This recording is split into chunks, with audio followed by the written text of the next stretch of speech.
call to order Monday, March 22nd, 2021. Please all rise to salute to the flag. Councilman Vanchery, please lead us in that. Sure. Thanks, Council President. I pledge allegiance to the flag of the United States of America and to the republic for which it stands, one nation, under God, indivisible, with liberty and justice for all. Thank you. Mrs. Kraus, at this time, please read the statement of public notice. Take notice that adequate notice of this meeting has been provided in accordance with NJSA 10:4-8 and NJSA 10:4-10 as follows. The notice of the meeting was prominently posted on the bulletin board at the Municipal Building located at 225 Main Street, Little Falls, New Jersey on February 17th, 2021. A copy of the notice was mailed to the North Jersey Herald and News and the Record on the same date. Additionally, a copy of the notice was filed in the office of the Township Clerk on said date. This meeting is being conducted under the circumstances surrounding the COVID-19 health situation. No public will be allowed to attend the meeting in person. A link and a telephone number to join the meeting can be accessed on the Township website at www.lfnj.com. Electronic provisions have been established for the public to participate during the public comment portion of the meeting. Thank you. At this time, please call the roll. Councilmember Hablitz, Present. Councilmember Kawadi, Present. Councilmember Sieber, Present. Councilmember Vanchery, Present. Council President Scoba. Present. At this time, can I have a motion to approve the minutes of the meeting of February the 22nd and March 8th? So moved. Moved by Councilmember Kawadi, second by Councilmember Vanchery. Does any council members have any questions or comments regarding the minutes of those two meetings? Mrs. Kraus, please call the roll on the minutes. Councilmember Hablitz, Yes. Councilmember Kawadi, Yes. Councilmember Sieber, Yes. Councilmember Vanchery, Yes. Council President Scoba. Yes. Councilmember Vanchery, would you like to give your council member report, please? Sure. Thank you, Council President. Good evening, everyone. Let's grab my stuff here. Just some few updates. First of all, I want to thank the DPW and Chief Post for their work behind the scenes, as today the four-way stop signs were addressed on the two corners that we had previously approved earlier this year. So now there are four-way stop signs at the corner of Morningside Circle and Jacobus, as well as Weaver and Van Pelt. So big thank you to Chief Post, as well as the DPW department. It was nice to see getting some pictures from the DPW department and then driving over this afternoon to check that out. So thank you for that. In addition to the work that was done by the police department as well as the DPW, Chief Post, Mr. Ron Campbell and I had a discussion, and what we're going to do right now is look at around town where there are stop signs and we are missing the stop bar. So we're going to look into addressing that, because typically when you have the stop sign, you also have a stop bar. So we're going to, Council President, we're going to work on pulling that list together. Then we can have it more formalized. This way it's on record of us listing all of the streets that we're looking to add that stop bar on. So that's something I'm going to be working on, pulling together with the police department and coordinating with DPW. So more updates to come from me on that. Just a few other updates. As I mentioned at the last meeting, we officially secured the Little Falls Night, which is going to take place at Yogi Berra Stadium for Friday, July 9th. After speaking with the Jackals organization, we agreed this is the best time to have a Little Falls Night. So now the Recreation Department and I are going to work behind the scenes with the Jackals to pull all the details together, including the flyer that we'll look to include on the website and send out a blast, and of course put some signage around the different township buildings and hopefully some businesses in town. So more details to follow, but at least now we have the date locked in for Friday, July 9th. As for the Memorial Weekend activities, we are still on track to have our concert the Friday before the start of the weekend. And we're still planning to have the Memorial Day services that Saturday to honor those who gave the ultimate sacrifice. I'm still in discussions with the members of the American Legion Post 108 to determine whether or not we are going to have the parade at this point. We're just waiting right now. Let's see where it goes as a state. But if we do cancel the parade, at least we're still going to have the activities the Friday as well as the ceremony on Saturday. So more details once we make a decision with the American Legion. Then I just, one other thing I just want to, I know we have a couple proclamations coming up. I just want to say thank you to those who are joining today, including my friend, as you saw, started the meeting, Billy Yermolowicz, and I know the Lagana Regro family is on as well. So thank you for joining us today. Looking forward to the proclamations. That's it for me, Council President. Thank you, Councilmember Vanchery. Councilmember Hablitz? Hi, yes, thank you, Council President. So just an update on the library. I know we had spoken about it at our last meeting, but I just wanted to remind everyone that the Friends of the Library is definitely a great way of fundraising for the library. They'll be hosting their virtual meeting next Tuesday, the 30th at 7 p.m. They're always looking for membership, and they're also looking for, this year, they're looking for some executive members, president, vice president, and secretary. So if you're interested, join the meeting next Tuesday and see what it's all about.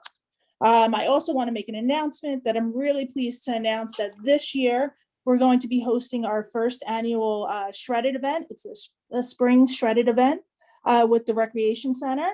It's going to be on Saturday, April 24th at Town Hall. The time will be decided still. However, it's going to be for our Little Falls residents only, and it'll be part of our Earth Day activities. More to follow on some other Earth Day activities. That's all I have for tonight. Thank you. So Councilmember Hablitz, if one wanted to partake in this Friends of the Library meeting, how would they get an invite, or would they go onto the library for the link for that meeting? They can go on the library for the link, and then they'll join the Zoom meeting. I think it's a wonderful idea with the town shredding event. I'm sure many residents have quite a few documents that they'd like to get rid of and declutter their house. So that's a great program. Looking forward to that for Earth Day. Thank you. Absolutely. Start fresh for spring. Councilmember Kwati? Thank you, Council President. Once again, I just want to remind everyone that the Domestic Violence Prevention Committee is working hard to try to remind people that with the COVID-19 pandemic and people being home more, we're starting to just see some warmer weather now, but people being inside all winter, just to check on anyone you know that might be at risk for domestic violence. And if you think that they may need help, please reach out. There are hotlines available. There are people that can advise you on how to help someone who may need assistance.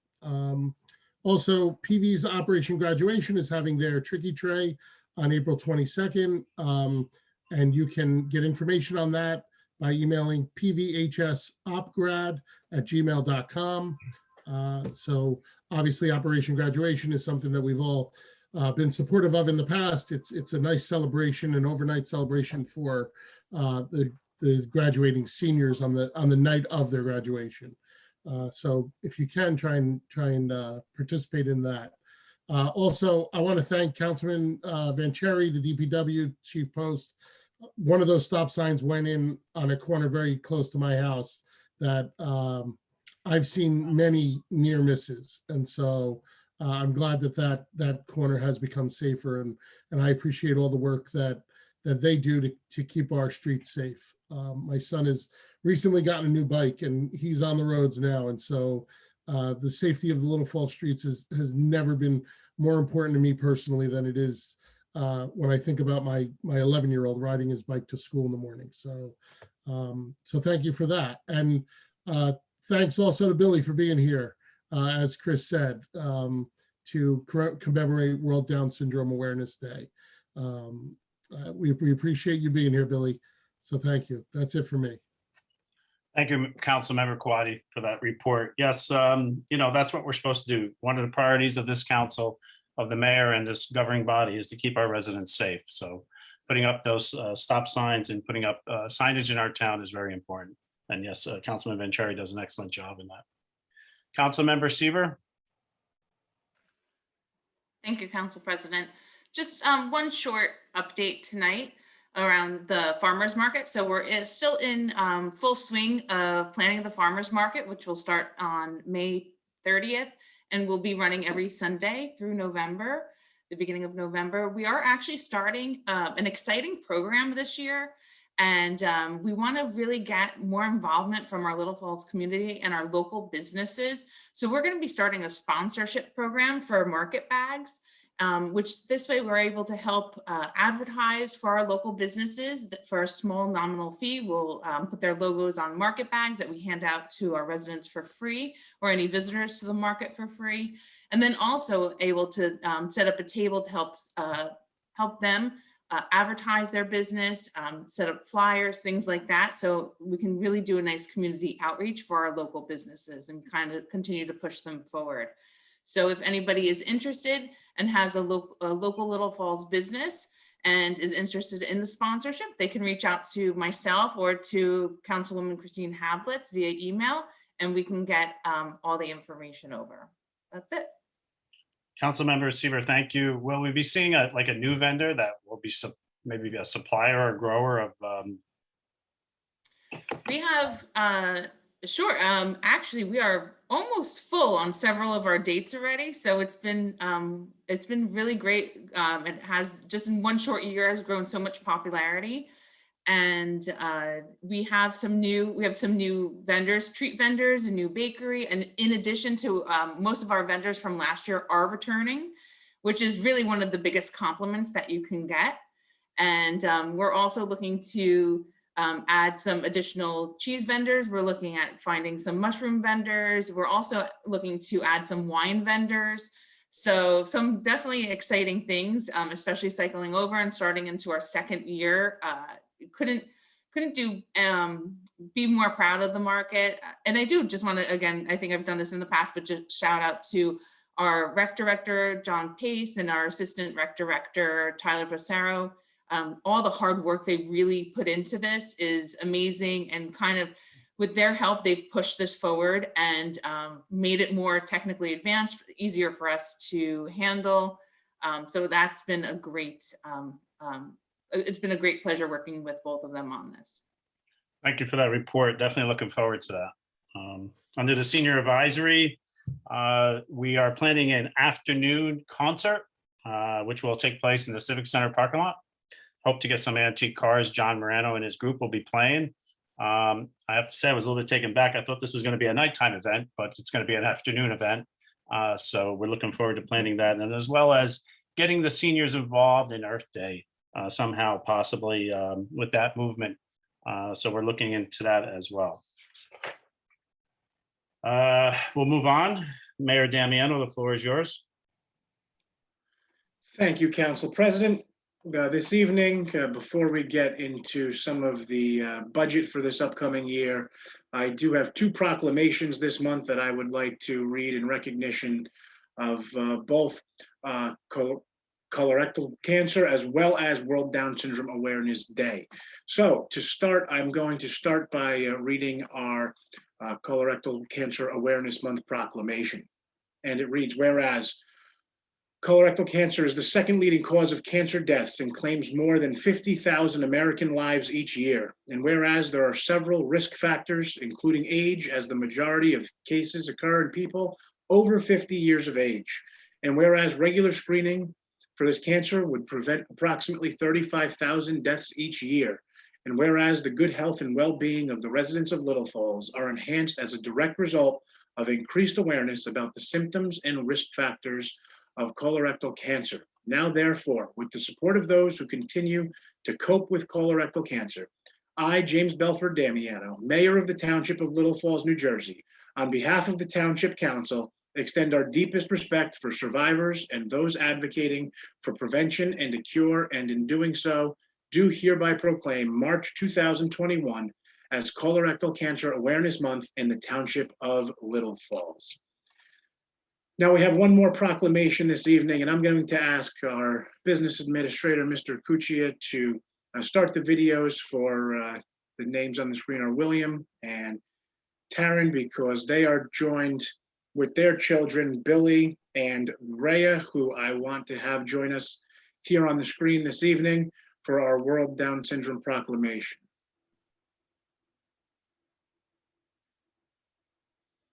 All right, we have Billy on with us now.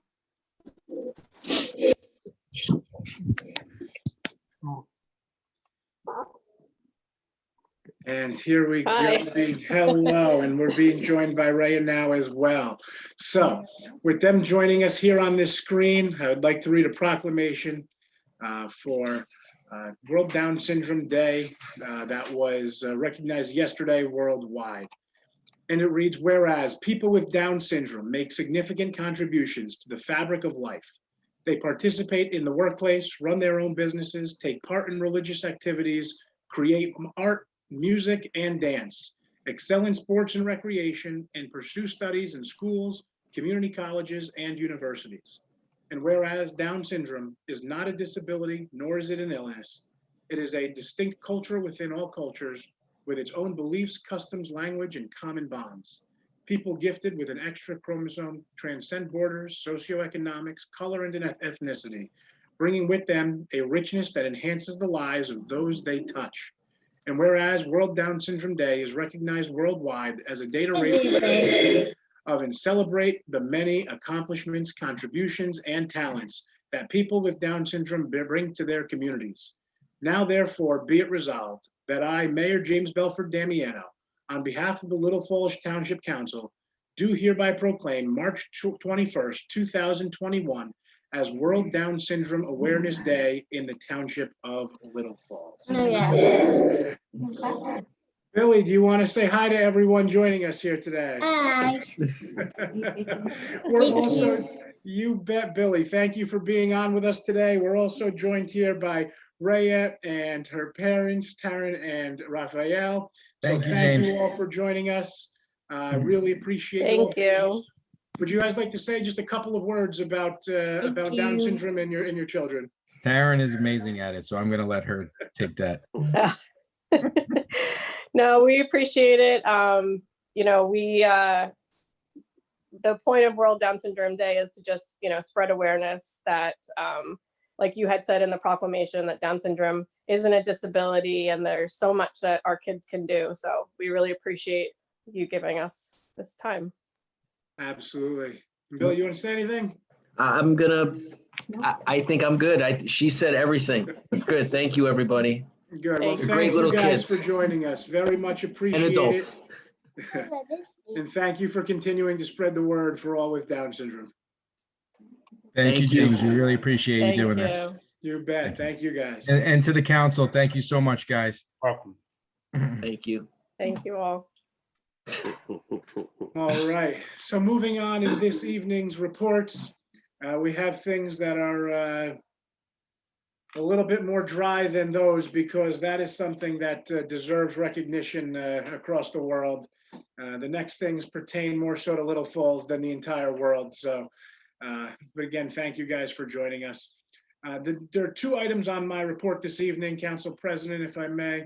The first is the resolution authorizing the increase in deferred school taxes for the regional high school taxes. Mayor, can you explain to the public what that means? Sure. So this is something that is done every single year.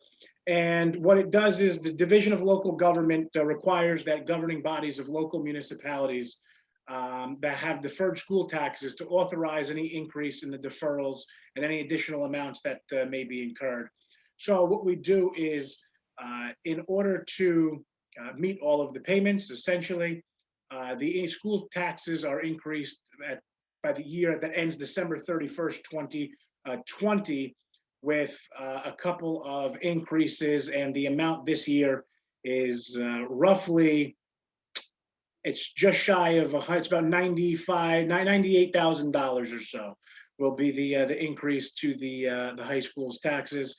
And again, by doing that, it simply allows us to make our school payments because they run on a different type of calendar year than the local municipalities here.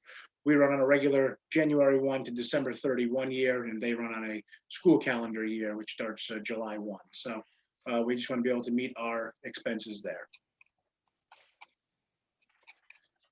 The next item on the report this evening is my 2021 municipal budget, which I am, if you bear with me, going to share my screen for this year's budget, and give me just 1 minute to get all of this set up.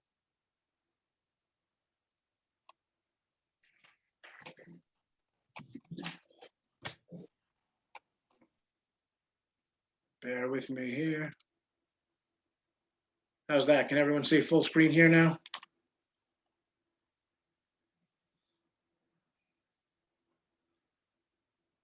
Can everyone see me here or not yet? Not yet, right? Not yet. Of course not. Why would we make this easy, right? Here we go. Hold on, share screen. And we are sharing. Good. All right, here we go. All right, can everybody see the full screen or is that better? Yes. All right, there we go. Okay, so this is the 2021 municipal budget that is being proposed for introduction this evening by the council. And each and every year, I'm responsible to develop the details of the proposed budget along with the department heads. And once they're completed, I make recommendations to the entire council. And the council can utilize the budget to decide and determine which capital expenses we'd like to see funded this year, as well as the other major expenses that we will see in this year's budget. And they can assist in amending the budget if need be. I have reached out to all of our council members individually and had discussions with them regarding the projects that we would like to see move forward here in town. And I'm hopeful that this year's budget will be one that we can all be proud of and move along with here.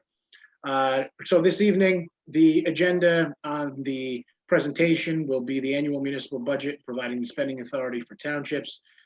Again, this is an overview of the 2021 spending plan and the estimates, and it estimates all of the funding that will be required in order to meet all of those expenses. Only public information will be presented in this evening's presentation, and confidential information will be specifically excluded from the presentation. I'll be going through some budget highlights, some revenue, appropriations, debt, and our tax rate this year. So this year, our fund balance utilized will be $1,405,400 versus last year's $1,950,000. The anticipated revenue for the library tax is down just slightly to $4,166,377 versus $4,249,815. And again, the library tax is up just slightly at $566,172 versus last year's $554,938. We do have receipts from delinquent taxes this year, up slightly to $415,000 versus last year's $396,633. That leaves the amount to be raised by taxes in 2021 at $13,728,309 versus the $13,095,609 required last year. The total budget this year in Little Falls is $20,281,258 versus last year's $20,246,995, which results in, as you see on this year's budget, a very, very small, less than $40,000 increase in the actual total expenses for the entire municipality. There are in-cap appropriations of $12,892,132 compared to last year's $14,157,275. And there's out-of-cap appropriations of $7,389,126 versus last year's $6,089,720. Now, for the anticipated surplus this year of $1,405,400, there will be $1,439,529 remaining in surplus. The library taxes, as I indicated, are $566,172 for this year. And appropriations have been set to reflect salary increases in both in the Teamsters bargaining unit contract, 2.75% for 2021 pursuant to their contract. There's also administrative salaries that have been set to reflect a 2.5% increase in this year's budget. And as I indicated during the very brief overview, this year's the public employee retirement system cost per employee is $7,339.76, with no changes to administrative positions in 2021. This is a tight budget year for us, especially on the heels of a very tough economic year for not only Little Falls, but all surrounding municipalities. The police have a collective bargaining increase that have been incorporated into the 2021 budget of 2.75%. And police and fire pension costs per officer reflect a $38,831.37 per officer cost. Our vehicle acquisition program for our police department will continue with the purchase of 2 new police cars in 2021. This has been something that has been continuing now since I've been mayor here in town. And I believe that by purchasing 2 vehicles per year, every single year, there will never be a major blow to the budget where some municipalities will purchase no cars for a number of years and then purchase 6 or 8 at once. And unfortunately, it doesn't become built in and it ends up becoming a major cost to those municipalities. So we look to keep that with minimal impact to the taxpayers by continuing the vehicle acquisition program. Our EMS program costs are budgeted at $393,400 with offsetting revenues of $409,532. While you only see an approximate $15,000 swing in the revenue that EMS is generating, we do hope that with our continued shared services in Elmwood Park and our continued program here in Little Falls, that we will continue to see even greater margins. That represents Little Falls, where the next bullet here indicates that the township has entered into a shared service arrangement with Elmwood Park, as it indicated, to provide EMS services to the community. The expense of $346,000 offset by revenues of $363,000. So we are generating revenue from that program as well. And again, we hope that those margins are even better. As far as budget highlights, continuing on here, insurance costs are up this year of nearly $80,000 at $78,900. Our PERS pension costs increased by $43,629. Our PFRS costs are up $193,447. And in 2021, debt service costs $437,000 less than the prior year. Our 2021 assessed value of the municipality is $1,535,481,900, which is up about $35 million from last year of our $1,508,451,600. That is good news for us here in the municipality because some of the developments that have been ongoing here in town have added an assessed value to the municipality that assists in sharing the tax burden that the Little Falls taxpayers here in town need to make up in the shortfall by way of taxes. In 2021, a brief breakdown of revenue by source. 70% of the taxes generated here in Little Falls come from taxes. The next largest percent is revenues that we collect through, whether it be courts, our building department, our EMS programs, makes up about 21% of the revenues. And the smaller portions, our fund balance makes up about 7%, and our state aid makes up 6%. I'd love to see our state aid increase, but I'm sure, especially with the state's financial, impacts after COVID, that we won't be seeing a major influx of additional state aid over the next handful of years. As far as appropriations by source here in the municipality, police make up the greatest portion of our costs here in town at about $4.75 million per year.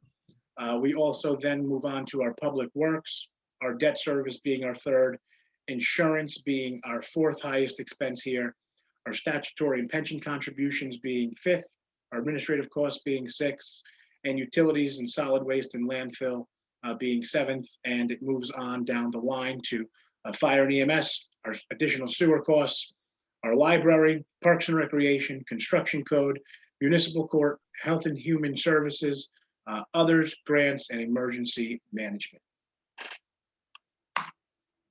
Our 2020 EMS program costs, as we began to briefly review, our 2020 EMS revenues were $682,553,000.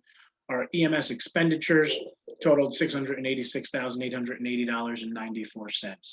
And that means that there was, you see, a $4,000 cost to essentially run the entire program here in Little Falls. And you may be thinking, why is this costing us anything if we are charging residents here in town for rides and insurance is collecting on those funds? Keep in mind that we used to be a fully volunteer service here in Little Falls with response times that were much longer than they are now because we waited for individuals to respond to our firehouse to then get in an ambulance and then service whoever the caller was here in town.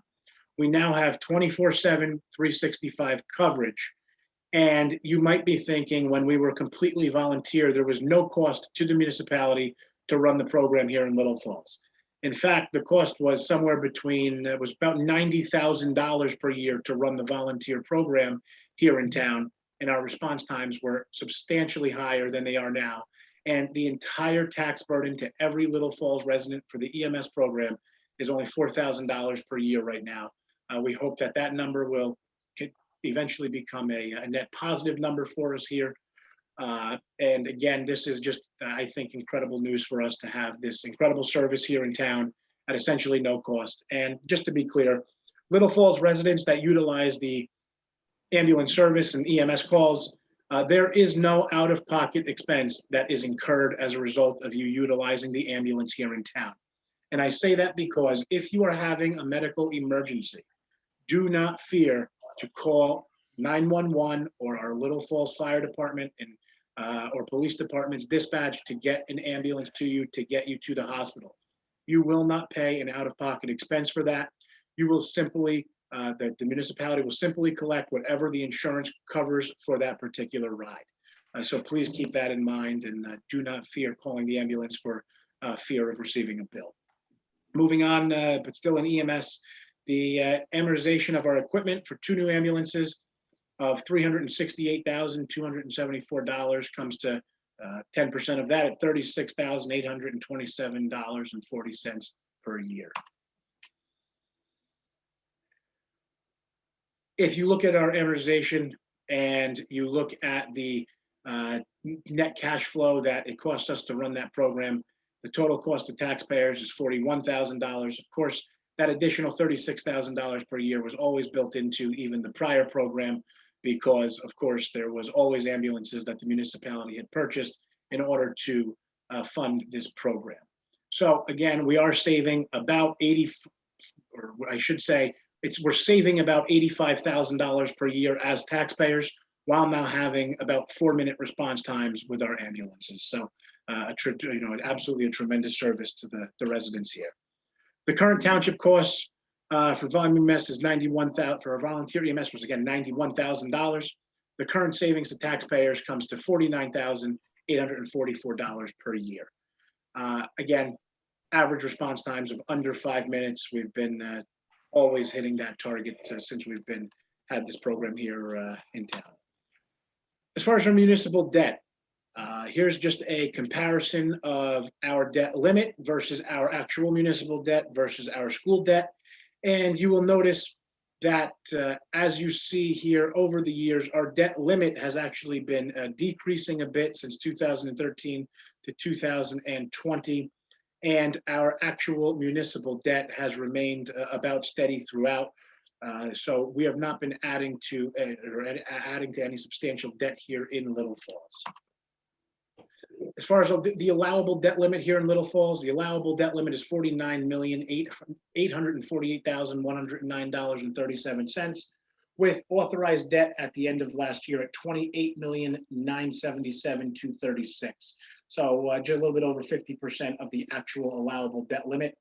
That leaves us with $20,870,873.37 available to borrow, with the percentage of debt being 1.74. Our total tax rate, good luck seeing that if you're looking on a small screen, but this presentation will be available on the website. You can see here that the tax rate has changed from 2017 to 2021. Each year we're going from a 3.183 to a 3.201 here in Little Falls between 2020 and 2021. What is also good news is that line on the very, very bottom of the screen which is the assessed valuation of average homes here in Little Falls. And the average home in Little Falls has increased by $10,000, although that's the assessed valuation of the homes. I think the market here in Little Falls, especially over the past handful of months, is very telling that it seems the average value of a home here in Little Falls is skyrocketing. So good news for us here as Little Falls homeowners. So next question, and the big question that everybody has, is how much do I pay? The answer to that question comes by way of a fraction and ratio here. And right now we are still estimating and rounding this year's because we are still waiting for some final figures from our schools as well as the county. So we are estimating that the local tax rate will make up 0.894 of the total tax rate of the 3.2. Simple math there will tell you that, you know, it's roughly a quarter of your taxes that you pay come to the local municipality. So how much did the average taxpayer pay in 2019? The average taxpayer here in Little Falls that had a home worth $309,000, or at least an assessed home at $309,000, paid total taxes of $9,773, with $2,691 being the municipal portion. In 2020, the number was $9,989, with $2,692 being the local portion.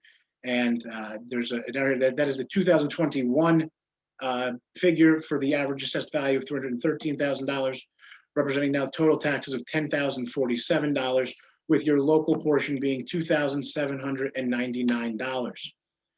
The municipal tax rate, as you see it here, and as I had just discussed a little bit, the municipal portion of your taxes makes up about a quarter. The schools make up about 50%.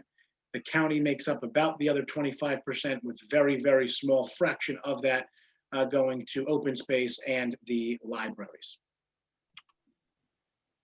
So the capital budget is a required part of the annual budget for all municipalities in the state of New Jersey. NJSA 40A:4-43 provides that this budget is a plan for the expenditure of public funds for capital purposes. The authorization to make the expenditure still requires a capital ordinance adopted by the Township Council for each specific project. The capital budget addresses the needs of the township's infrastructure and equipment requirements, and if authorized by the council, will reflect an increase in current debt of $2,247,250. As you review the capital budget here, as far as police, we are looking to acquire a new car camera and MDT system. The current system in the vehicles is close to failing and needs immediate replacement. As far as recreation and park, we'll have various park improvements of about $350,000, removal and installation of a new gym floor at about $600,000, and paving of the Duva parking lots at about $125,000. As far as DPW expenses, we were looking to acquire a new F-350 pickup truck to the tune of $50,000, a new lawn cutting machine to the tune of $45,000. We're looking to make streetscape improvements of about $1 million, sanitary sewer improvements of about $150,000, and a traffic light at Francisco and Cedar Grove Road to the tune of about $500,000. Moving on, our DPW still has road programs of about $675,000, Hemlock Road improvements of $600,000, improvements to municipal facilities of $100,000, and the municipal building pedestrian walkway improvement of $100,000. There are total capital requests of $4,490,000. We will have $840,600 funded by grants. Our down payment will be $186,150, with authorized debt of $3,463,250. The capital budget addresses the needs of the township, and if authorized by the council, will reflect an increase in current debt of $2,247,250. Debt service in 2021 is $1,216,000. The 2021 debt authorizations is $3,463,250, and it's a net increase in debt of, as I indicated, $2,247,250.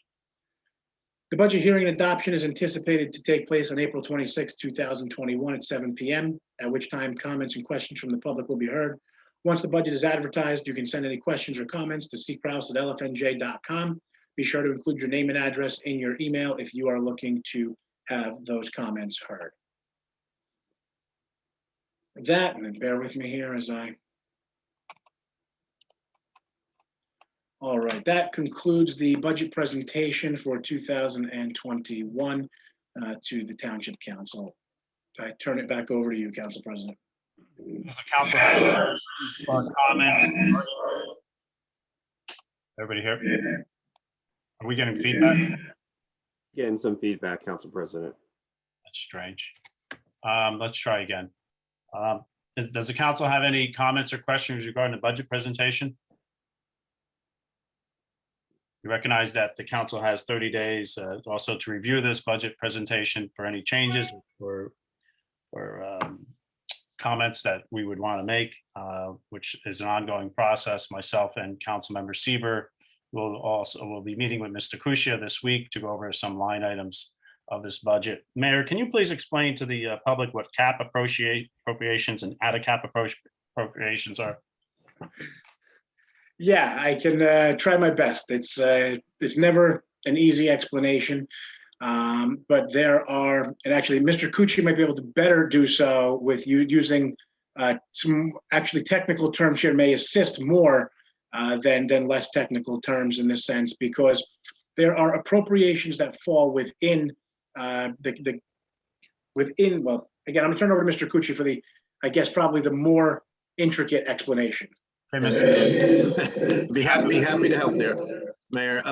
So there are two caps in play here. There's the appropriations cap, which started out as a 5% cap back in 1977. It is now a 3.5% cap, and it caps selected appropriations selected by the legislature.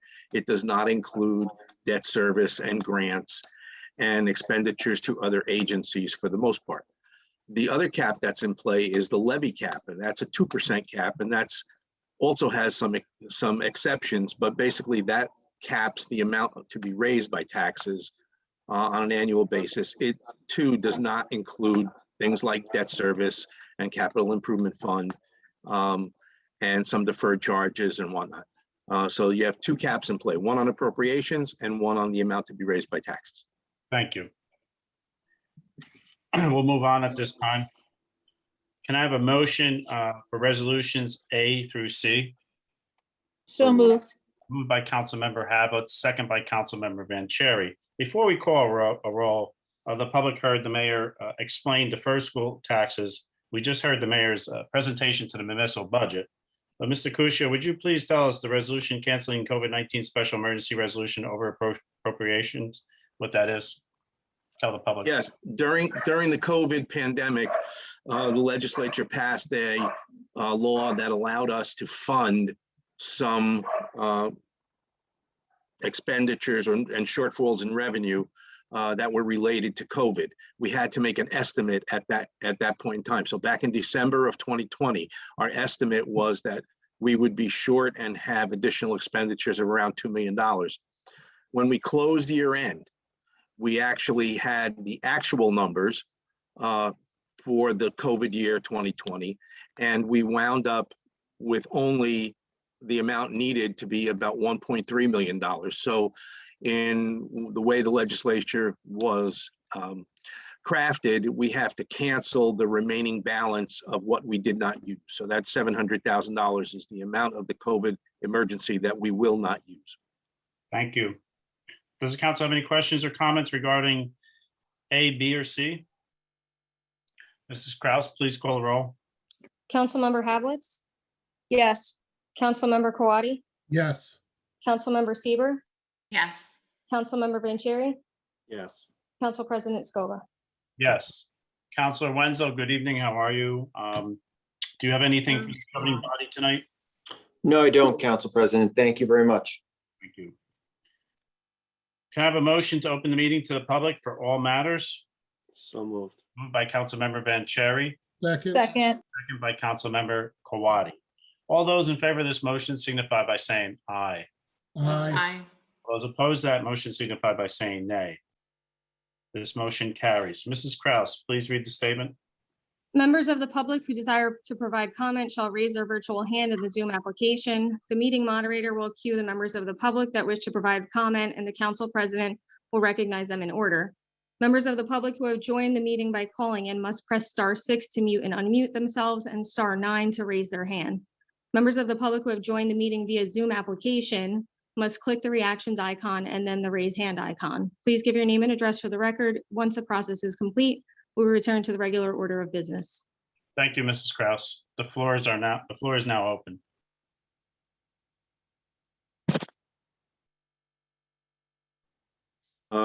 Mr. Fernandez would like to be heard. Mr. Fernandez, can you hear us? Yeah, I can hear you. Can you hear me? Yes, sir. The floor is yours. Go ahead, sir. Okay. Good evening. I have, as you know, 2 weeks ago, I was very quiet and I didn't have anything to say. But this week I have plenty to say. One of the questions, and I think I've mentioned that, I know for a fact that I did. I asked the mayor this question about 2 weeks ago when we had a little conversation on the phone.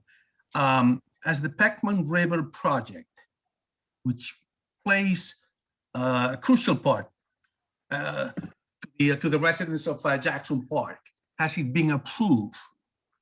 You said that you were going to try to get an answer. So far, I haven't heard anything. Do you know anything? Mayor, can you respond to Mr. Fernandez? And yes, Mr. Fernandez, it is very crucial to the entire community, especially where you reside and where other residents reside. Mayor, can you give Mr. Fernandez an update to where the Peckman River, I don't know if it's called the Peckman River Project, but. Neither do I, yeah. Go ahead, Mayor. I can, and I am looking for the most recent specific update here. The latest release that I received indicated that our local Congresswoman Mikey Sherrill and our longtime advocate for the Peckman River, Congressman Bill Pascrell, this was on, and I can tell you the date, this was on March 16th. They urged President Biden to include the Peckman River project in his administration's budget request to Congress for the fiscal year 2022 at the highest possible level of funding. So the fight for funding is absolutely still ongoing.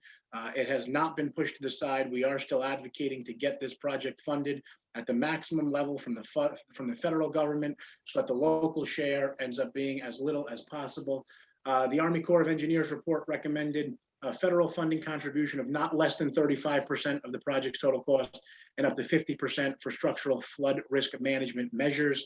The statement indicated that it was urgently needed investment in critical infrastructure to provide relief for chronically flooded affected communities in the districts. And again, that was a statement that both Congresswoman Mikey Sherrill and Congressman Bill Pascrell issued to President Biden. The other most recent update is that, and again, this is almost a year ago now, as you're aware, that on April 29th of 2020, the Army Corps of Engineers published a flood risk management feasibility report on the river. The report recommended the construction of flood damage mitigating structures such as culverts, weirs, levees, and flood walls, and the channel modifications to reduce the risk of flooding to the communities of Little Falls and Woodland Park. And again, this fight for funding is absolutely still continuing. It has not been forgotten. It has not slowed down. Unfortunately, all of these things, as I'm sure you can well imagine, take absolutely forever. Things are bad enough to fund locally. When you're asking for funding from the federal government, it makes it that much more time consuming. So we are, the fight is still happening, but we are just not there yet.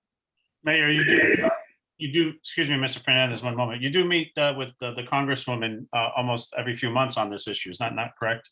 That's correct. I've met with her a number of times on this issue. We meet more frequently as a bigger group to discuss Passaic River issues. And fortunately, when I have her here for those, I'm able to, along with Mayor Kazmark, chew her ear off a bit about the Peckman River. So we have absolutely continued to advocate for this funding. And again, as recently as just March 16th, our former congressman and our current congresswoman authored that letter. So good news. Hopefully we get it funded. Thank you for your response. Mr. Fernandez, the floor is still yours. Yeah, one thing that I find a little bit upsetting is the fact that, as you know, I pay my taxes online, and I think I pay them usually before the first of the day, the first of the month which is due. But I keep getting emails from the Township of Little Falls saying, reminder, pay your taxes, for about 10, 12 days. I keep I think it's a little bit upsetting because I already paid the taxes. You guys have cashed the check, withdrew the funds from my account, but I still keep getting those reminders. I know as a programmer that I used to be, that is a simple, or it used to be very simple. I don't know anymore. I'm not keep up with technology, but it's a simple thing to do, to put something in the program so that the ones that have paid the taxes on time, they don't keep getting those emails, reminders to pay the taxes, because we already did. Can something be done about that? Mayor, do you have any response to this little glitch that is occurring? Yeah, Mr. Fernández, I think you are oversimplifying the process of email blasts. If you sign up for email blasts here in Little Falls, you're going to get every reminder that goes out every single time it does. We don't have the ability to coordinate our tax software with our email blasts, because our email blasts go to anyone who signs up for them. What does that mean? That means that's like saying, I'm a renter here in Little Falls. Why do I care about paying my taxes? I pay my rent. I don't have an obligation to pay taxes directly to the municipality. But if you sign up for email blasts, you will get every single reminder that goes out.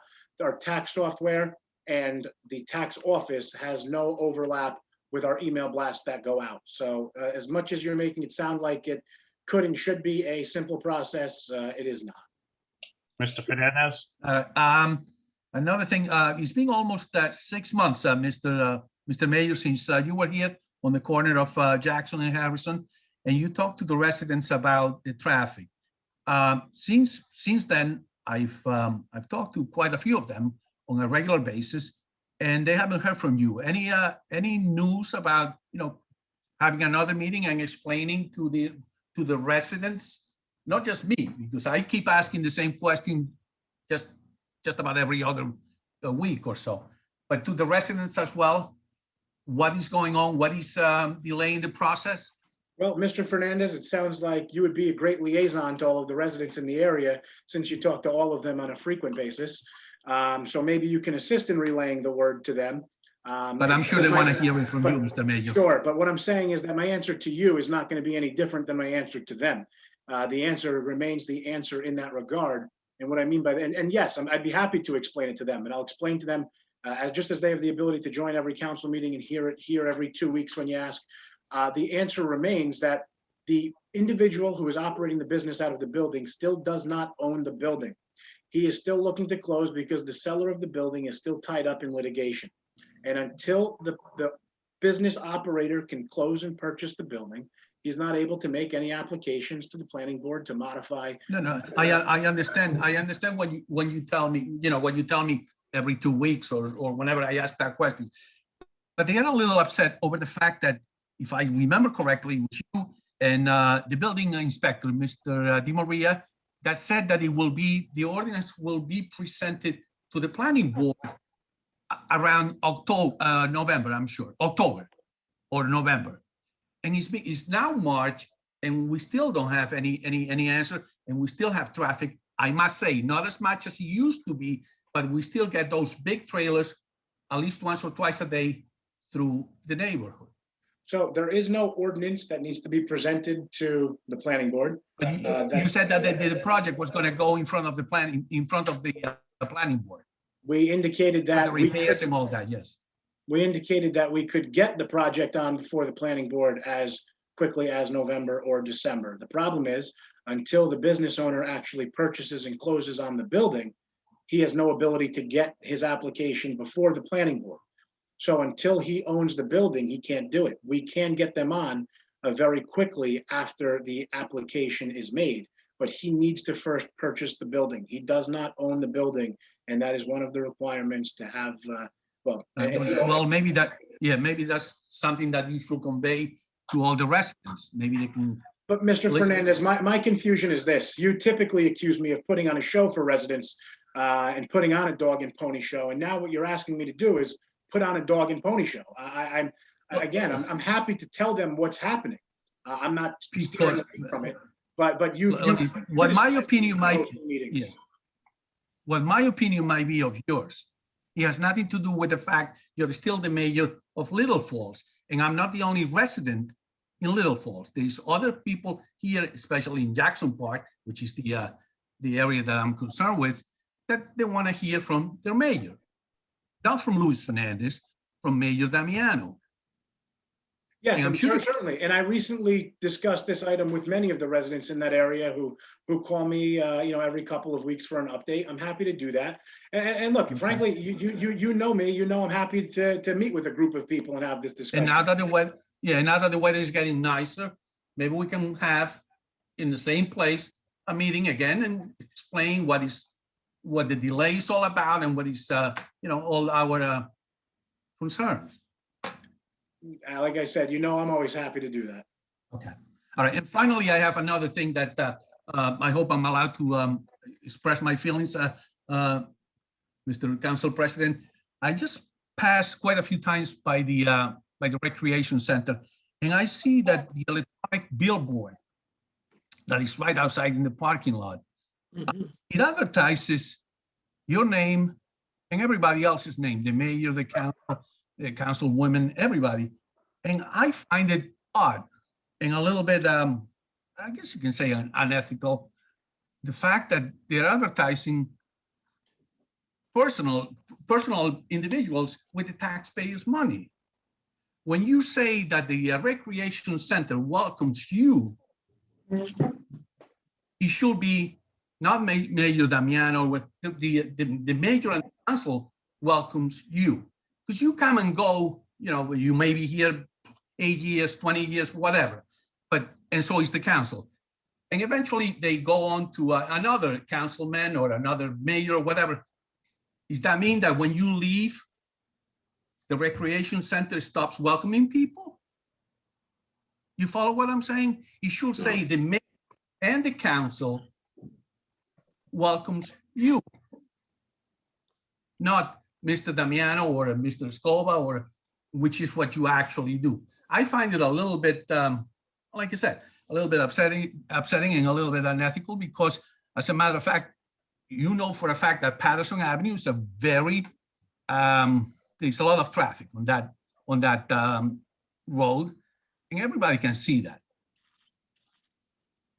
So it's free advertising, so more than anything else for you guys, and at the expenses of the taxpayers.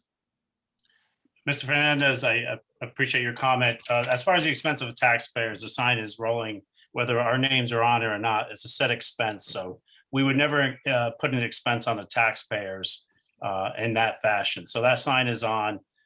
It is common for if you go into the municipalities that you'll see this township and you'll see the mayor's name. However, I'll talk to the council. We'll see what their opinions are and we'll bring that under advisement. Is there anything else, sir?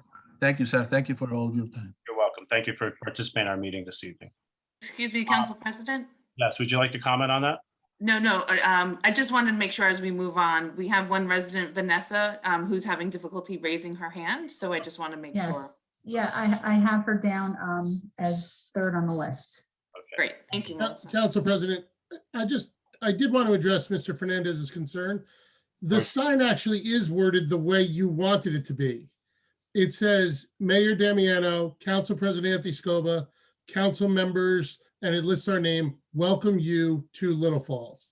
That's actually what it says. Thank you for the clarification, Councilman Kwadi.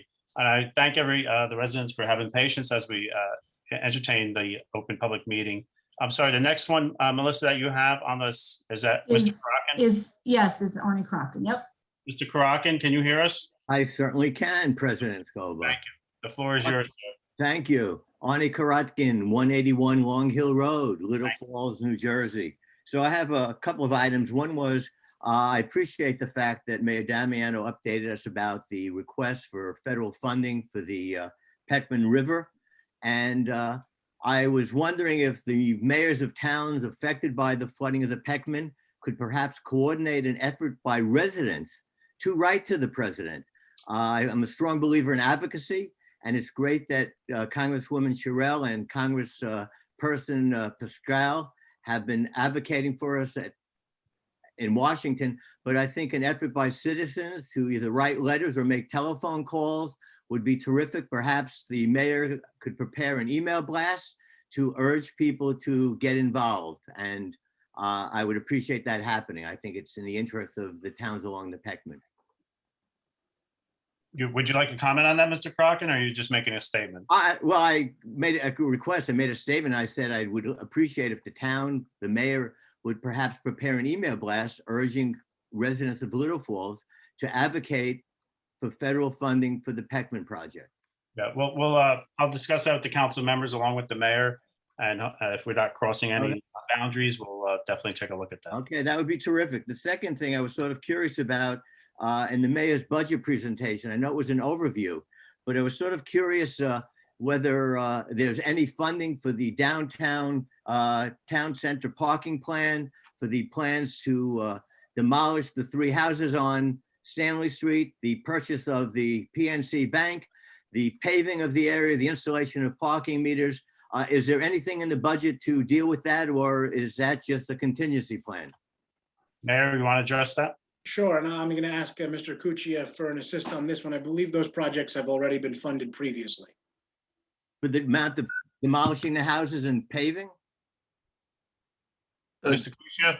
The demolition has not been funded yet, but the acquisitions have all taken place. Correct. We are currently waiting for the last part of the PNC legal paperwork to be completed. And at that point in time, then the council will have to make a decision as to when they want to fund demolitions and the improvements. So it's not in the budget at this point, is what I'm hearing. It would not be in the budget. It would be a capital program. Okay, thank you. And the last item I'm concerned, even though the last report from the Clifton Health Department showed that there were no new cases of COVID in Little Falls, as an epidemiologist, a 1-week trend is not a trend. And as you read the papers, the incidence of COVID new cases in Jersey is spiking. It's one of the highest in the nation. And I was sort of concerned that when I went to the Wilmer Road Memorial Park, even though to the compliment of the town, there's signs about wearing face coverings and maintaining social distancing, virtually no one in that playground was wearing a face covering. I am rather appalled by it. I went to other towns. I went to Brookdale Park. I went to Edgemont Park in Montclair, and there was 100% compliance. So I wonder if there's any way that the Parks Department, Rec Department personnel, or Police Department can periodically go to the playground and advise people in the interest of public safety and the welfare of people of Little Falls to wear face coverings. So, Council President, if I may, Mr. Karakin, I'm not sure where you saw a trend of no new positive cases here in Little Falls. It was on the last report you put on your Facebook page. Yes, the last report was a report up to, the last report I put on my Facebook page was a repost from 1 year ago, where I indicated there were still no positive cases here in Little Falls, and my post read, but I can't believe it was 1 year since this started. I misread it. It's okay. Okay. Yeah, unfortunately, we do still continue to have a significant number of positive cases here in town, even on a very daily basis. The trend seems to be downward in age, including a lot of much younger children, including 3-year-olds, 9-year-olds, 7-year-old, 8-year-old. So there's been a whole host of them lately, a 4-year-old recently. We are a little bit behind because the health department is putting a lot of their energy and effort into the vaccinations. And, after vaccinations are updating these reports. I was, Council President, on that note, advised today by the health department that just today they were advised of 5 additional deaths here in Little Falls that have actually occurred since January 1st that were not inputted into the system by the state because the actual cause of death may not have been COVID-19, but it was one of the contributing factors. So we do unfortunately have 5 more deaths than have been reported in the past. Our number was 7. It looks like with this news today that our number will be 12 total deaths here in Little Falls. Don't quote me on the numbers, but some of them were in their late 50s, mid to late 60s, and one into their 70s. So unfortunately, there were in my opinion, some younger individuals who have suffered the ultimate loss due to COVID-19 in 2021. Madam, for that update. One last item, and I was wondering if the town council would consider this. Several other municipalities have created or established memorials in recognition of their residents who have passed as a result of COVID. Perhaps this is something the town council could consider for the future, that when the pandemic hopefully is over, to recognize the citizens of Little Falls who have passed away during this horrific time period. Thank you. Thank you, Mr. Karakin, for your comments and your questions.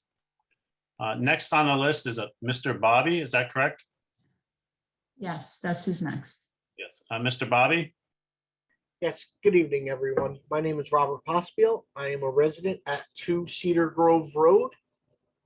And Mr. Mayor, I don't know if you recall, but a few years ago, I had contacted you on Facebook in regards to getting a light put at the intersection of Cedar Grove Road and Main Street there. And I remember you had told me that it was a county road, so there would need to be action by the county, at which point I had contacted Anthony DeNova, the county administrator, and I was told that a study would be done, and obviously nothing ever happened. And since then, there's been multiple accidents. I remember one last year where somebody ended up in the shrubs of the salon across the street. There was another accident maybe 3 weeks ago on a Sunday where somebody was hurt and ambulances had came. And now I hear that you're putting a light at Cedar Grove Road and Francisco, which I believe is County Road 610. Correct me if I'm wrong. And, I just wanted to know, with the amount of accidents and the issues that it's causing at the corner of Main Street with the high school right there, it's just a very dangerous intersection. Making a left off of Cedar Grove Road onto Main Street is a massive issue. I mean, people are always yelling and fighting, blowing their horns all hours of the day, night, happening all the time. And, would it be possible, being that I see that you're spending $500,000 to get a light at Francisco and Cedar Grove Road, would stop signs be possible for the town to take care of, or would that still be a county issue at that point? Sir, before we address your concerns and questions, I want to apologize. On my screen, I'm seeing Mr. Bobby, so I apologize for not addressing you by your last name. Yes, no worries. It's Robert Pospiel. Okay, thank you. So thank you for your comments and your questions. Yes, that is a challenging to make a left-hand turn there. Councilman Vanchery, do you have any comments to that? Sure. And Mr. Pospiel, so you know, I live right across from you on Hobson Ave. So making a left out of my street onto Main is also a challenge. The reason why we looked at Cedar Grove Road, Francisco, and Wilmore is because based on the crash data that we have since 2018, there have been 57 accidents at that intersection. So that has been a challenge for sure. And, where you're talking about where you are in Cedar Grove Road, I'm not too far from you on Hobson, like I said. There have been a number of accidents, and I know the one 3 weeks ago as well that happened right in front of one of my neighbors' homes. We can look into to see what those numbers are. The challenge is too where that intersection is. And even before I became a councilman, I had asked the previous members that were on the council at the time if there was a possibility of a light, and there were some concerns because it's so close to the school. And it wouldn't be an ideal spot for a four-way stop sign because it is a county road, and the county, you have to go through a process. So what I can do is I can work with Chief Post and look at the crash data as it relates to Cedar Grove Road, Hobson, and Main, and look at that and then get back to you if that's okay, because I'm not sure how many accidents have been there, but I can tell you we're focused on further down the road because of the fact that there have been 57 accidents in a 3-year span. And I know that's been just as bad, so. Mayor, Right, go ahead, sir. Sorry, go ahead. No, go ahead, sir. The floor is yours. Oh, yeah, I understand. I just always found it, the other intersection of Francisco and Cedar Grove Road, I always found it much easier to get out of there than where I am. down by the dentist office there. I mean, people are sitting there yelling and fighting over it and blowing their horns. And when that accident happened a few weeks ago, send that 25 feet the other way. Those guys are in my bedroom, Right. So it kind of concerns me. I wish there was maybe even concrete filled poles on the corner there to prevent these cars that are doing 35 miles an hour crashing into my bedroom.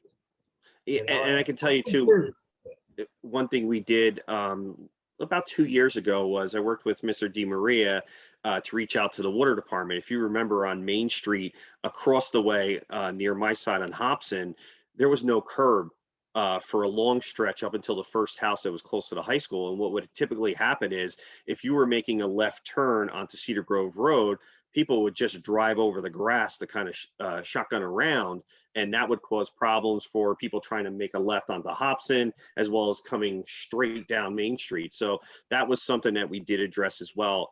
And, we can discuss with the county if there is a possibility of putting a barrier potentially, near the corner of where you're located. Mayor, I don't know if you want to add something about that, but that's something we can talk to Mr. Silverstein about, who's the head engineer of the county, who we typically work with when it comes to studies and anything to do potentially around county roads. Mayor, before your comment, I think we looked we looked into a light at Broward Town and Long Hill, and the situation there was because the steep incline coming down Long Hill, if it snowed, there would be quite a problematic issue of cars hitting one another. So this could also relate to that type of problem as well, possibly. But would you like to comment on this issue?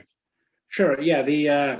Mr. Pospil, the one thing that I would, definitely say, and I don't know the specific numbers off the top of my head with respect to the intersection where you live, but I can tell you that the number of accidents at Cedar Grove Road and Wilmore and Francisco East Lindsay, that whole intersection, the number of accidents that we've had there, I would say exponentially outweigh the number of accidents that there have been at Main Street near you at Cedar Grove Road.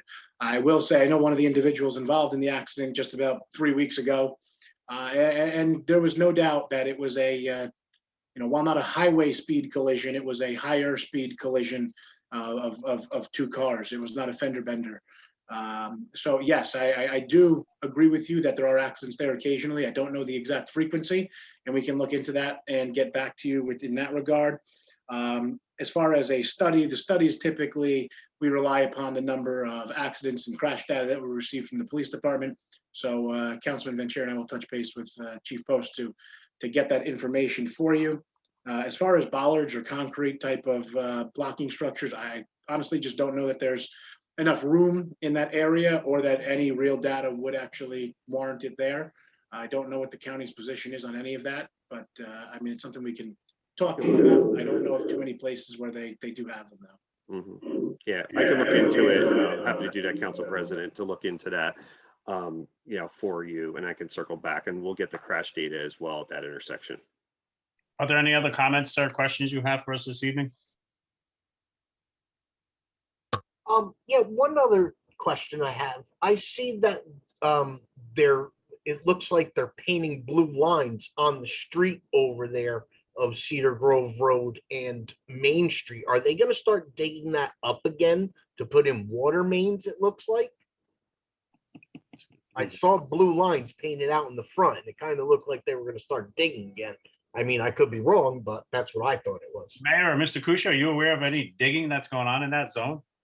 Unless somebody's doing work within a couple 100 feet where there's just regular utility markouts, there's no road closures that I'm aware of anticipated in that area. That's why we finally repaved the road after waiting, a year and a half or 2 years after PSE&G tore up half of it, then the water company. But there's no road work that I know of in that area right now.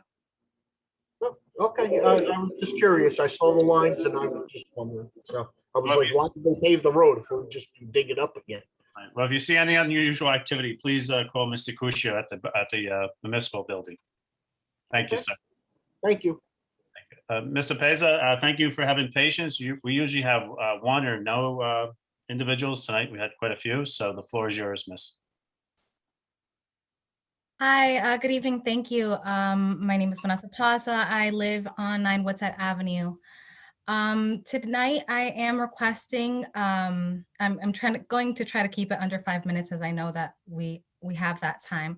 But I am requesting that Little Falls place an ordinance that restricts marijuana business operations in an effort to reduce youth access to recreational marijuana and prevent issues associated with the statewide transition to properly monitor and regulate recreational marijuana. I have sent our town clerk, Cynthia Kraus, a handout for all you council members to have a copy of my request and concerns that I want to discuss. I do want to explain why I am concerned about youth access and the statewide transition. First, in terms of youth access, there has been a rise in accidental poisonings among youth under the age of 12 in New Jersey over the last 3 to 5 years. And this has been well documented by New Jersey Poison Control. I am also concerned about the proper monitoring and enforcement of underage purchases of legal recreational marijuana. States that have legalized recreational marijuana, like Washington, Oregon, and Colorado, have documented violations from establishments in terms of providing or selling these products to minors. And this is also well documented across New Jersey with tobacco sales, vape shops, and alcohol sales to minors. We always see that there are to some degree, some violation. In terms of the statewide transition, I am concerned about the state regulations on pesticides, fungicides, and herbicides. States that have legalized recreational marijuana have seen issues with this topic. There have been multiple recalls from the public health departments on marijuana products due to pesticides, regardless even if they promote it being organic or pesticide free. I am concerned about the exposure to odor from indoor marijuana facilities. I want to make sure that these facilities are well ventilated. I am concerned about the lack of technology that effectively detects marijuana in one system, the lack of scientific guidance that verifies level of impairment from marijuana use, the lack of certified drug recognition experts, DREs, among law enforcement across New Jersey. And knowing that we have Steve Post here, maybe he can comment on Chief Post, how many police officers in Little Falls are certified drug recognition experts. There are many unknowns about New Jersey state law, and the New Jersey Cannabis Regulatory Commission was fully formed on February 25th with the required 5 members on their cabinet, and they have 180 days to establish additional rules and regulations regarding recreational marijuana businesses. From personal experience, as someone who's been living in town for roughly 25 years now, I've been, I guess, kind of like a good girl, a good academic student. When I attended school number 1, Holy Angels, when it was existing, and PV, and access to marijuana was fairly easy.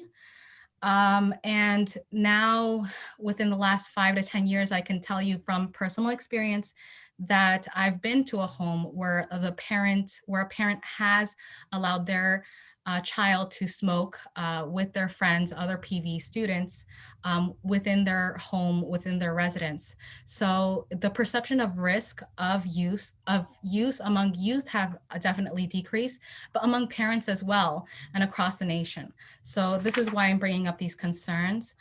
And as you may already know, New Jersey municipalities have 180 days from February 22nd, when Governor Phil Murphy signed the 3 marijuana bills. Therefore, we have until August 21st, all municipalities have until August 21st to pass any such ordinance that puts any limitations or restrictions on marijuana business operations. You can find this in the New Jersey CREMA Bill S21, which is roughly like 250 pages long, which I have read. Once the 180 days are up, the municipal government cannot pass any ordinances for 5 years until another 180 days windows opens.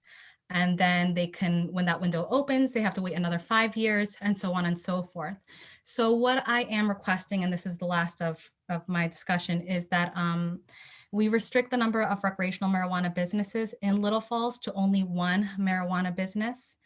That we restrict the locations of marijuana businesses to at least 300 feet from residential homes and at least 1,000 feet from schools and childcare facilities.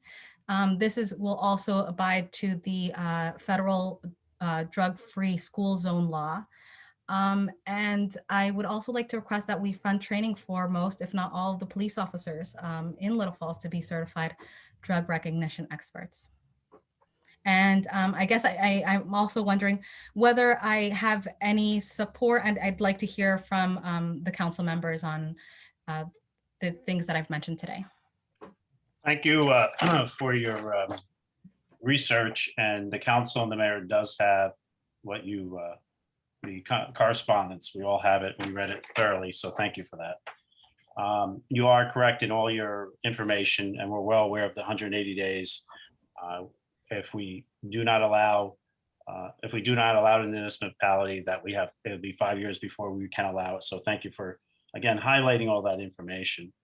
We do see in your request, and you're saying restrict the number of recreational marijuana businesses to Little Falls to only one.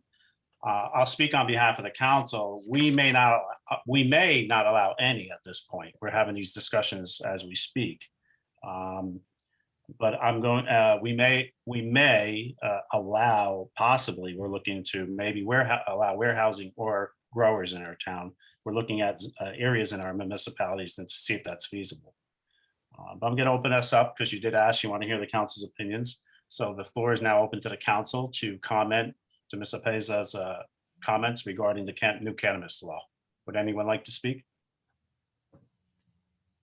I'm happy to add a little comment, Council President. The floor is yours. So, Ms. Pazzo, one of the concerns that I have so let me preface everything I'm going to say with what I know is already an unpopular position here in Little Falls based upon the results of the 2020 election, that I voted no against the legalization of marijuana in the state of New Jersey. My reasons for doing so were very much in line with a number of the concerns you expressed today, primarily the fact that there is no advanced technology to determine whether or not somebody's under the influence at that time, especially at a traffic stop or the like, without them being a drug recognition expert. And even then, it's not as definite as, say, a breathalyzer is for alcohol. So now that I've addressed that, I also have to say that for the reasons that you just stated, you do make and continue to make a tremendous municipal alliance member here for us in the municipality. And it's something that I hope you will continue to advocate for. Now, with respect to restricting the number of recreational marijuana businesses in Little Falls to only one of the concerns I have with that right off the bat is the fact that there are, and don't quote me on this, but there's 7 different types of licenses that you can acquire in the state of New Jersey now having to do with marijuana. One of them, and I'm going to go with what I think might be the least offensive one to have in a town, has to do with delivery. And by delivery, I don't mean the trucks in and out of a particular location. I mean somebody sitting behind a laptop coordinating a truck driving from South Jersey to Central Jersey, delivering X number or X weight of marijuana, whether it be an oil or whether it be a bud or whatever it may very well be. To limit that business here in Little Falls and the use of that license here in Little Falls, where there are actually tremendous revenues that can be generated by the township, in my opinion, might be more harmful to the township than good, because the use of that license here in Little Falls would literally be limited to someone renting an office space that's a couple hundred square feet, and the only thing they need to have in front of them is a laptop or a computer.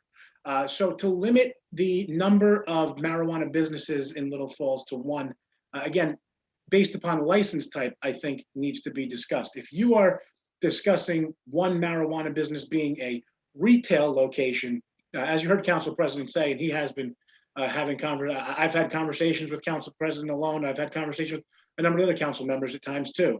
That, you know, I don't know that there is any place here in Little Falls where a retail location would be a good place.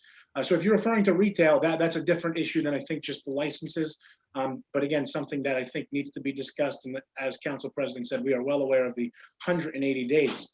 As far as zoning, ironically, I've had conversations with the council even before the marijuana bill was passed about redoing some of the zoning here in Little Falls, because we have some industrial areas that are As we know from Mr. Fernandez, in the middle of completely residential neighborhoods here in town. And it was a concern pre-marijuana, now it still is a concern, even more so maybe with the marijuana bill passing, that there's industrial zones in town within close proximity or abutting a residential zone. So something that I think needed to be addressed, whether or not the marijuana legislation was passed, and now with it having passed, is certainly something that needs to be microanalyzed. As far as funding for DREs, and I would be happy to defer to Chief Steve Post, but I actually asked him the specific question that you asked, and he provided me with a very thorough answer to the exact question that you asked about the training for DREs. So bear with me here for 30 seconds as I explain that, because having more DREs is something that I would certainly advocate for. Unfortunately, the process to become a DRE is very difficult to achieve. And it's not because people might not want it, but it's because the state only selects a small number of people to attend the trainings each year. And just to give you an idea, and again, this is information from Chief Post, and I appreciate him providing me with this. In the state of New Jersey, there's about 33,700 sworn officers. Of 33,700, there are only 600 DREs in the entire state.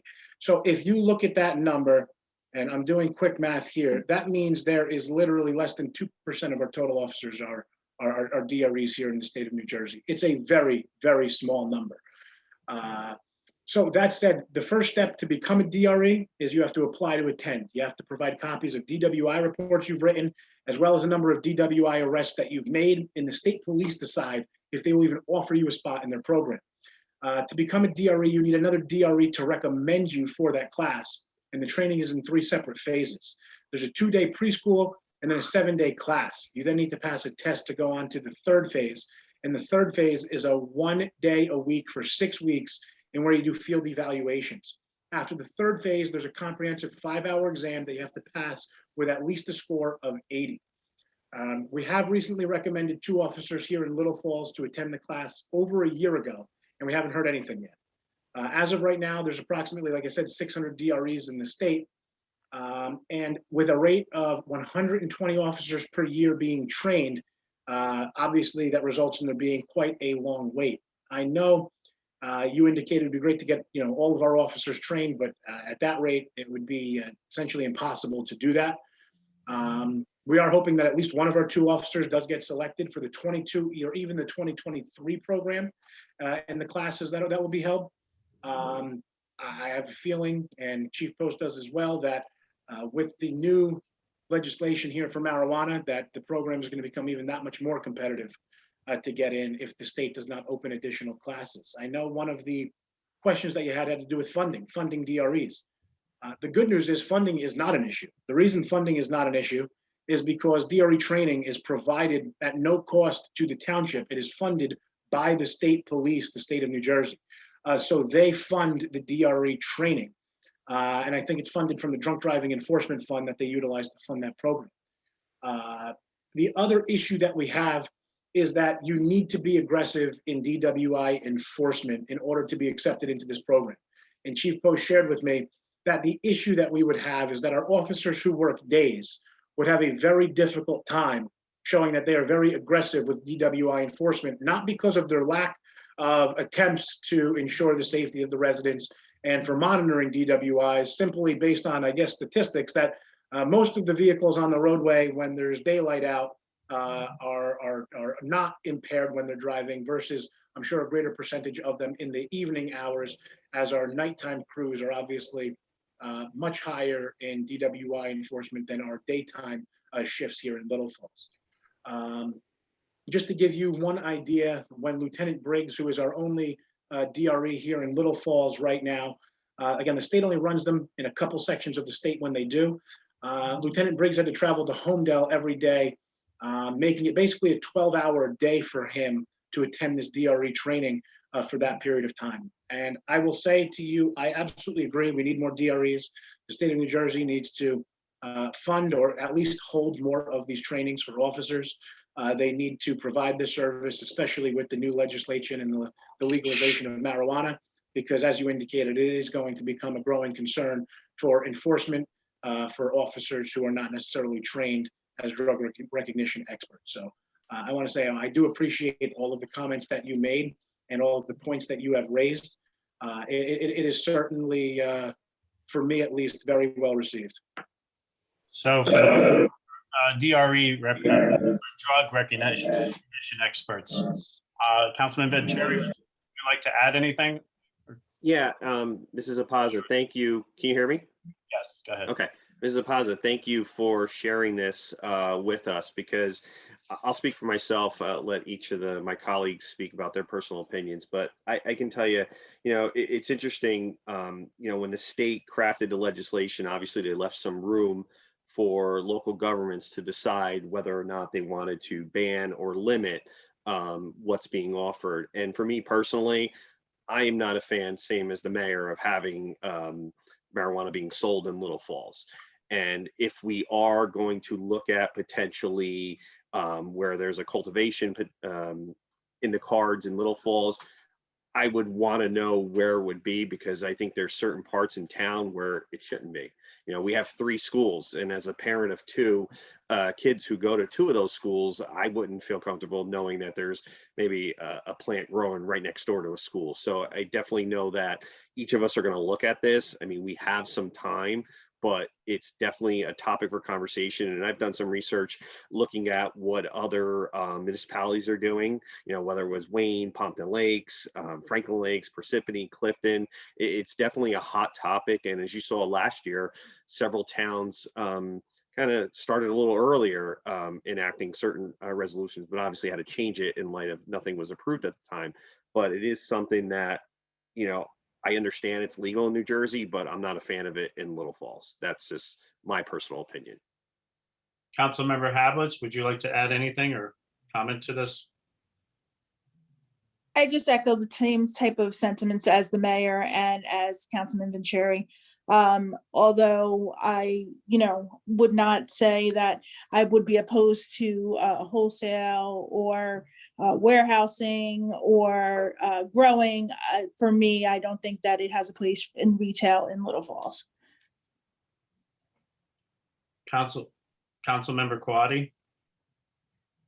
Yes, thank you, Ms. Apaza, for presenting your concerns to us. This is an issue that is relatively new to the state of New Jersey, in that it was only passed in November. Everyone is, for lack of a better word, scrambling to figure out what they want to do about it. I happen to agree with what has been said tonight, that I don't see Little Falls as being a suitable home to a retail establishment. But that doesn't mean that something that was not a retail establishment could still be able to function without disruption to the community in the proper place in Little Falls. And so I'm open to that.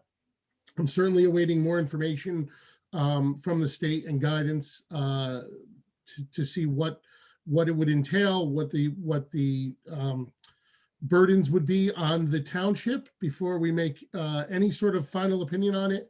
But if you're asking me today where my head is, it is that I don't really see a place for retail, but might be open to the idea of other establishments.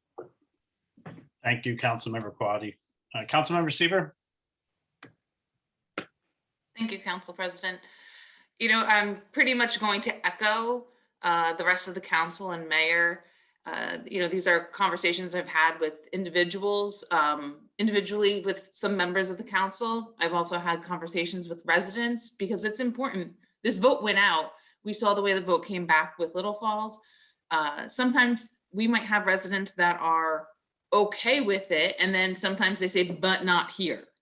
And so when you put that vote forth, we are now burdened with making this decision. And where my head and my heart lies is really looking into zoning, looking into some controls, making sure that we keep residents safe and healthy, and also remembering that we are a reflection and a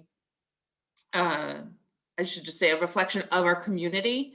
And so we want to make the best decisions possible. So these are active conversations. I really appreciate you coming on and giving us all your points. I think those were some very, very valid points, and also giving them to us ahead of time.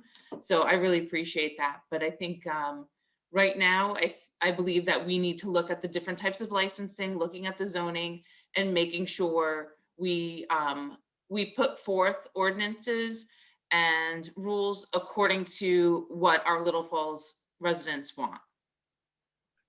Thank you, council member. Yes, we should note that when this was placed on the ballot for New Jersey, the residents of Little Falls, the majority wanted the sale of cannabis to go through. Of course, that question was not asked, do you want it in your municipality? But the facts are that it was 2-1 that the residents wanted to legalize cannabis. Do you have any other questions for this or comments for this governing body this evening? Thank you, council members. I do not have any further questions, but I do have just commentary. When I was referring to recreation marijuana businesses, I was referring to all 7 licenses, wholesale, processing, growing. I have had conversations with people in the town, and you guys confirmed it tonight that that there is, well, in terms of retail, I would not support it, but I have heard conversations about allowing wholesale and processing or growing in the township, which would fall under a recreational marijuana business.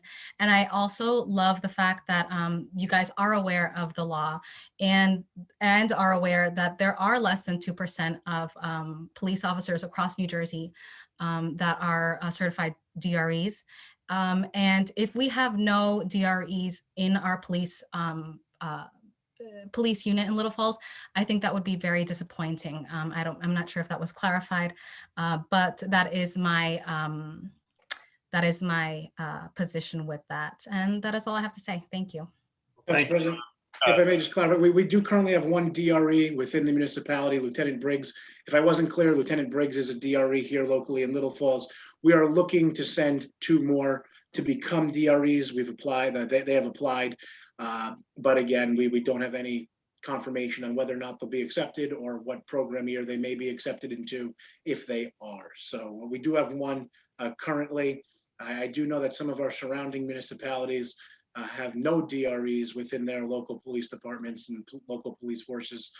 So DREs are certainly already in high demand and will be in exponentially greater demand once this really all comes to fruition here in New Jersey. I want to thank you for your time speaking with us this evening, and my time and serving as council president. You're one of the most versed residents to come across to us in a council meeting. You're very well prepared and educated on an issue.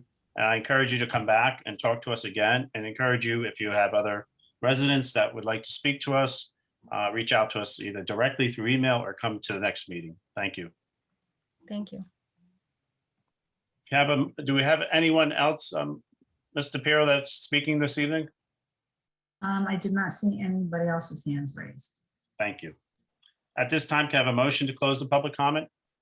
So moved. Moved by Councilmember Harblet, second by Councilmember Quaddy. All those in favor of closing to the public signify by saying aye. Aye. Aye. All those opposed signify by saying nay. That motion carries. We'll move on to the consent agenda. Can I have a motion to approve the consent agenda? So moved. Moved by Councilmember Seaver, second by Councilmember Vanchery. Before we approve the consent agenda, does anyone have any questions or comments? Mrs. Kraus, please call the roll on the consent agenda. Councilmember Hablitz, Yes. Councilmember Kawadi, Yes. Councilmember Seaver, Yes. Councilmember Vanchery, Yes. Council President Scoba. Yes, Mrs. Kraus, at this time, please read ordinance 402. Introduction of ordinance number 1402, an ordinance entitled Calendar Year 2021, ordinance to exceed the municipal budget cost of living allowance and to establish a cap bank, with a second reading and public hearing scheduled for April 26, 2021. Thank you. Can I have a motion to introduce ordinance 1402? So moved. Moved by Councilmember Vanchery, Second. Second. second by Councilmember Kawadi. Mrs. Kraus, please call the roll to introduce ordinance 1402. Councilmember Hablitz, Yes. Councilmember Kawadi, Yes. Councilmember Seaver, Yes. Councilmember Vanchery, Yes. Council President Scoba. Yes. At this time, Mrs. Kraus, please read ordinance 1403. Introduction of ordinance number 1403, an ordinance entitled Ordinance of the Township Council of the Township of Little Falls in the County of Passaic, State of New Jersey, for dedication of right-of-way Hemlock Road, with a second reading and public hearing scheduled for April 26, 2021. Can I have a motion to introduce ordinance 1403? So moved. Moved by Councilmember Vanchery, second by Councilmember Kawadi. Are there any questions or comments regarding 1403? Seeing none, Mrs. Kraus, please call the roll on 1403. Councilmember Hablitz, Yes. Councilmember Kawadi, Yes. Councilmember Seaver, Yes. Councilmember Vanchery, Yes. Council President Scoba. Yes. Again, I want to thank the residents for participating in our meeting this evening. Thank you to the staff for making this meeting go along very smoothly. I think we've gotten it down now, so thank you again. To Mr. Kusia, Mrs. Kraus, Mr. Pirro, thank you so much for putting this meeting together. Can I have a motion to adjourn this meeting? So moved. Moved by Second. Councilmember Quaddy, Vanchery, second by Councilmember Seaver. All those that would like to close this meeting, please signify by saying aye. Aye. Aye. All those opposed to closing this meeting signify by saying nay. This meeting is now closed. Thank you.